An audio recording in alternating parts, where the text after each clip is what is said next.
Bismillahirrahmanirrahim. Assalamualaikum warahmatullahi wabarakatuh. Alhamdulillah. Alhamdulillahirabbil alamin.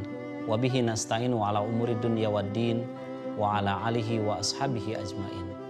Amma ba'd. Saudaraku yang mengharapkan ridha dan juga magfirah Allah Subhanahu wa taala. Seperti yang kita mafhumi semua, bahwa ibadah saum adalah sebuah kewajiban yang Allah turunkan bahkan sejak umat Islam ini ada. Bahkan sejak umat Rasulullah Muhammad SAW itu ada. Kama kutiba ala ladzina min qablikum, kata Allah. Seperti Allah telah mewajibkan saum kepada umat-umat sebelum umat Muhammad.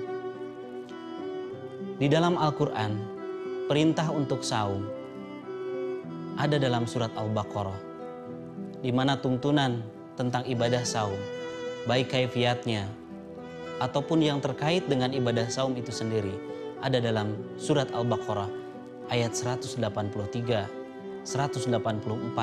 185, dan 187. Di mana ayat tersebut Allah mengatakan, A'udzubillahi minasyaitonirrajim. Wa idza sa'alaka ibadi anni fa inni qaribun ujibu da'wata da'i idza da'ani falyastajibuli waliyu'minu bi la'allahum yarsyudun. Satu ayat yang seolah-olah berbeda dengan tata cara ataupun aturan saum. Ketika 183, 184, dan 185 berbicara tentang saum, maka ada satu ayat di tengah-tengahnya, yaitu berbicara tentang doa. Inilah salah satu fakta yang oleh sebagian orang-orang yang tidak mengimani Al-Quran, yang memusuhi Al-Quran, menganggap sebagai salah satu tanda bahwa Al-Quran tidak teratur dalam penempatannya. Nauzubillahi min dzalik. Ibnu Katsir menyampaikan dan menjelaskan tentang ayat ini. Justru sebaliknya menurut beliau. Bahkan ayat ini sengaja Allah simpan di tengah-tengah ayat yang kaitan dengan saum. Kenapa? Karena doa sangat erat kaitannya dengan saum. Wa idza sa'alaka ibadi ani fa inni qaribun. Kata Allah, jika hamba-hambaku bertanya tentang aku, katakan pada mereka bahwa aku dekat dengan mereka.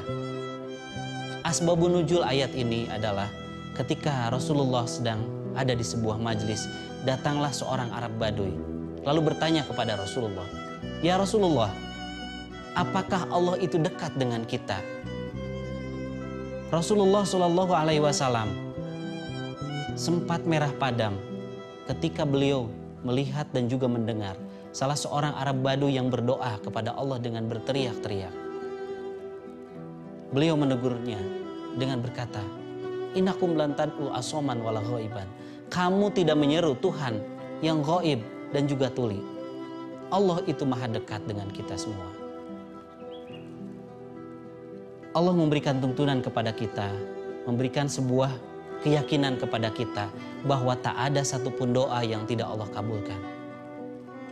Rasulullah Shallallahu Alaihi Wasallam menyampaikan sabdanya kepada kita semua. Inna rabbakum hayyun karimun, kata beliau. Sesungguhnya Allah itu Rabb yang maha pemalu dan maha mulia. Yastahyi an abdihi ayarfa'a ilaihi fayarduhu masifran. Dia merasa malu kalau seandainya ada hambanya yang berdoa kepada Allah, tapi Allah tidak mengabulkannya. Allah sangat malu kepada hamba yang berdoa tapi Allah tidak mengabulkannya.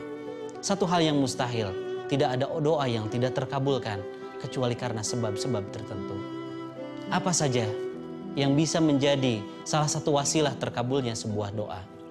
Ayat yang tadi disampaikan di awal menjelaskan, ketika Allah menyampaikan, "Fa inni qaribun," aku ini dekat. Dan Allah menyampaikan dalam ayat yang selanjutnya bahwa Allah akan mengabulkan semua doa. Idza da'ani, ketika mereka berdoa kepadaku, aku akan kabulkan. Apa syaratnya? Wal yastajibuli waliyu'minu bi. Berimanlah kepadaku dan penuhi semua hak Allah Subhanahu wa taala. Dua syarat yang Allah berikan kepada kita agar doa permohonan kita dikabulkan oleh Allah. Yang pertama adalah kabulkan dulu hak Allah. Laksanakan dulu kewajiban kita kepada Allah sebelum kita meminta kepada Allah. Yang kedua, berimanlah kepada Allah. Hanya meyakini bahwa hanya Allah lah yang bisa mengabulkan doa. Hanya Allah lah yang bisa mendatangkan manfaat dan madarat, bukan yang lainnya. Allah Subhanahu wa Ta'ala sangat menyayangi hambanya. Tak ada satupun doa yang tidak dikabulkan. Bahkan ketika kita saum, apalagi Rasulullah menyampaikan bahwa tidak ada doa yang tidak dikabulkan di bulan suci Ramadan. Dan doa yang paling makbul adalah doa ketika seseorang berbuka puasa. Perbanyaklah doa di bulan suci Ramadan. Karena itu sebuah tuntutan dari Allah, sebuah tuntunan dari Rasulullah. Kenapa? Ayat yang berderetan dengan saum disatukan dengan doa. Karena Allah berharap meminta kepada kita supaya kita banyak meminta kepada Allah di bulan suci Ramadan. Saudaraku yang dimuliakan Allah Subhanahu wa Ta'ala, mari perbanyak doa permintaan kepada Allah. Semoga saum kita tahun ini menjadi saum yang terbaik. Subhanaka Allahumma wa bihamdika asyhadu an la ilaha illa anta astaghfiruka wa atubu ilaik. Walhamdulillahi rabbil alamin. Wassalamualaikum warahmatullahi wabarakatuh.